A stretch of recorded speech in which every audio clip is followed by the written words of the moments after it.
છોટાઉદેપુર જિલ્લામાં થોડા દિવસ પહેલા બાળકને જન્મ આપતા પહેલા જ પ્રસૂતાએ જીવ ગુમાવ્યો। આ વિસ્તારમાં વારંવાર આવી દુર્ઘટનાઓ બને છે। તેનું મુખ્ય કારણ એ છે કે આરોગ્ય સુવિધાઓનો અભાવ, રસ્તાઓનો અભાવ। કવાંટ તાલુકાની હોસ્પિટલમાં પૂરતો સ્ટાફ નથી। સ્પેશિયલ ડોક્ટર એટલે કે સ્પેશિયલિસ્ટ ડોક્ટર્સનો અભાવ છે અને હોસ્પિટલના સ્ટાફને રહેવાની પણ યોગ્ય સુવિધા નથી।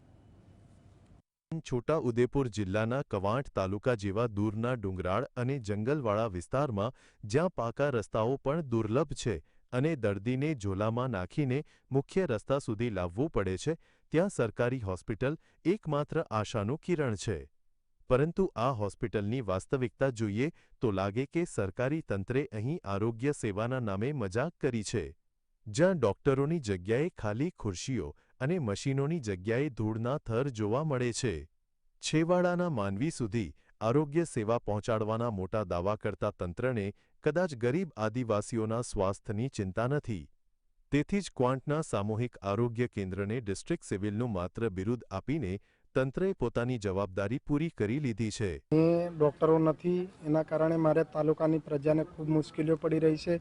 મારી તાલુકાની પ્રજાઓ જ્યારે ગામડેથી કવાંટ આવે અને હોસ્પિટલની સેવા લેવા આવે, જ્યારે દર્દીઓ આવે ત્યારે એને રિફર કરીને બોડેલી કાં તો ઉદયપુર મોકલી દેવામાં આવે છે। તો ગંભીર બીમારી હોય કે એક્સિડન્ટના કેસ હોય કે ગર્ભવતી મહિલા હોય તો એમને 50થી 60 કિલોમીટર જવાની અંદર સમય ખૂબ થઈ જતો હોય છે। હોસ્પિટલમાં માત્ર MBBS ડોક્ટર અને નર્સોનો સ્ટાફ જ હાજર છે, જે ફક્ત સામાન્ય તાવ, શરદી જેવી બીમારીઓનો ઇલાજ કરી શકે છે।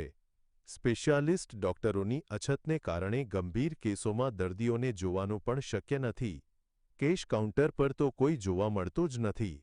સોનોગ્રાફી મશીન તો છે જ નહીં અને એક્સ-રે મશીન છે પણ તેને ચલાવવા ઓપરેટર નથી।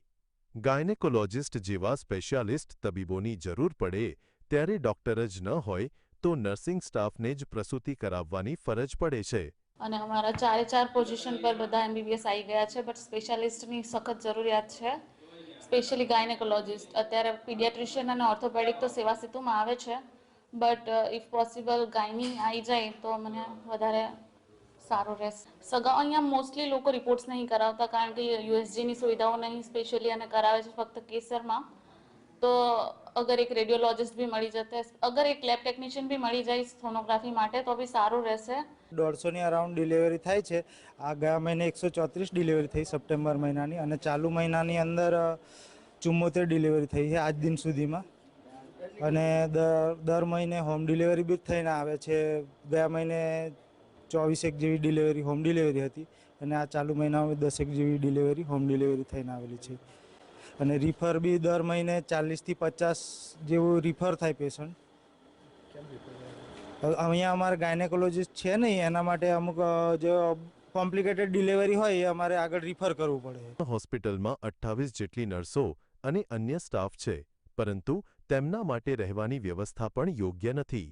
મકાનોની આસપાસ પાણીનો ભરાવો, મચ્છરોનો ત્રાસ અને ગંદકીમાંથી પસાર થતી પીવાના પાણીની લાઈનો, આ તમામને કારણે ઘણો સ્ટાફ અહીં રહેવા પણ તૈયાર નથી। જે સ્ટાફ દર્દીઓના ઇલાજ માટે તત્પર રહે છે તેમને જ બીમાર પડી જવાનો ડર લાગે છે। જો અમે જે અત્યારે હાલ ક્વાર્ટર્સમાં રહીએ છીએ એમાં આજુબાજુની દીવાલ પર પેલા શું કહેવાય ઝાડ ઉગી ગયેલા છે, એના લીધે વરસાદમાં તો આખું પાણી અંદર જ આવે છે અને પાણીની પણ જે અમે રહે છે ને તો એ સુવિધા નથી। અમે પોતાની જાતે ખર્ચો કરીને પાણીની વ્યવસ્થા ઊભી કરેલ છે। આ મકાન તો બહુ સાહેબ મારો બી જન્મ તાનો સર્જરી છે, પણ અમને કોઈ દિવસ કોઈ હજુ આજ સુધી કોઈ હાલ્યું નહીં મકાન। આમાં કેવું લાગે? ડર લાગે? ડર લાગે એટલે સાહેબ બહુ, મારા આટલો બધો છોકરો છે, હવે મારે અહીંયા કઈ જવાનું? પડી જાય તો? પડી જાય તો મરવાનો છે મારા ભાઈ છે, બીજું કોઈ એમાં છે જ નહીં। આ સ્થિતિ દર્શાવે છે કે છેવાડાના માનવી સુધી આરોગ્ય સેવા આજે પણ યોગ્ય રીતે નથી પહોંચી। શું આ હોસ્પિટલની સ્થિતિ કાયમી આવી જ રહેશે? કે આરોગ્યની સેવાઓ સરળ અને સારી બનાવવામાં આવી હોવાની ગુલબાંગો સરકાર પુકારી રહી છે, ત્યારે ગરીબ આદિવાસી સમાજના લોકોને સારી સુવિધાઓ મળતી નથી। આ જ દવાખાનામાંથી એક સગર્ભા મહિલાને રિફર કરાઈ હતી અને તેનું મોત થયું હતું। તેની પાછળ પણ ડૉક્ટરોની ખાલી જગ્યા છે।